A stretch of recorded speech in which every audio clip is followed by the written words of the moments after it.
In this video, we will learn about codes of ethics. Students will be able to explain about codes of ethics. Ethics. The codes of ethics exhibit rights, duties, and obligations of the members of a profession and a professional society. The codes exhibit the following essential roles. First one is inspiration and guidance. The codes express the collective commitment of the professional to ethical conduct and public good and thus inspire the individuals.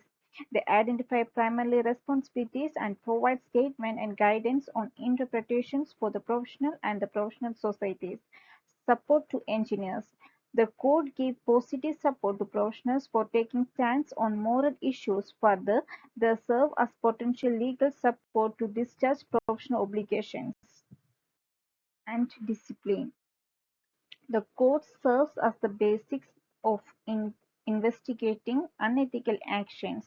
The professional societies sometimes revoke membership or suspend or expel the members when proved to have acted unethical. This sanction, along with loss of respect from the colleagues and the society, are bound to act as deterrent. Education and mutual understanding. Codes are used to prompt discussion and reflection on moral issues. They develop a shared understanding by the professionals, public, and the government on the moral responsibilities of the engineers. The Board of Reviews of the professional societies encourage moral discussion for educational purpose. Good public image. The code presents positive image of the commuter profession to the public, help the engineers to serve the public effectively. They prompt more of self-regulation and lessen the government regulation. This is bound to raise the reputation of the profession and the organization in establishing the trust of the public. Protect the status quo. The, they create minimum level of ethical conduct and promotes agreement with the profession. Primarily, obligation namely the safety, health, and welfare of the public declared by the cause serves and protect the public. Promotes business interests.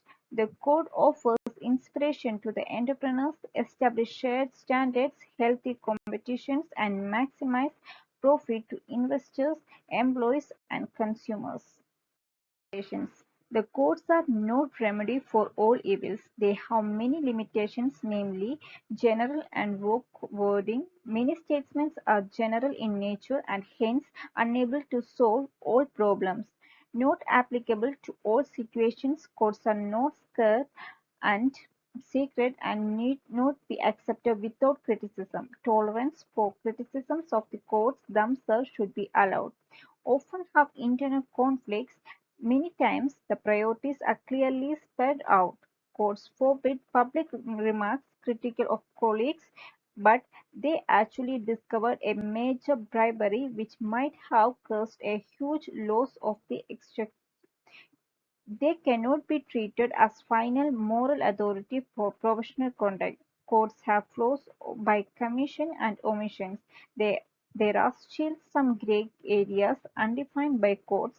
They cannot be equated to laws. After all, even laws have loopholes and they involve creativity in the legal practitioner. Only a few enroll as members in professional society and non-members cannot be compelled. Outlook on law. The balanced outlook on law in engineering practice stresses the necessity of laws and regulation and also their limitations in directing and controlling the engineering practice. Laws are necessary because people are not fully responsible by themselves and because of the competitive nature of the free enterprise which does not encourage moral initiatives. Laws are needed to provide a minimum level of compliance. Proper role of laws. Good laws, when enforced effectively, produce benefits. They establish minimal standards of professional conduct and product a motivation to people. Further, they serve as moral support and defense for the people who are willing to act ethically, which govern engineering practice should be construed as of responsible experimentation rather than rules of a game. This makes the engineer responsible for the safe conduct of the experiment. Precise rules and sanctions are suitable in case of ethical misconduct that involves the violation of established engineering procedures which are aimed at the safety and the welfare of the public. In situations where the experimentation is large and time-consuming, the rules must not try to cover all possible outcomes and they should not compel the engineers to follow rigid courses of action.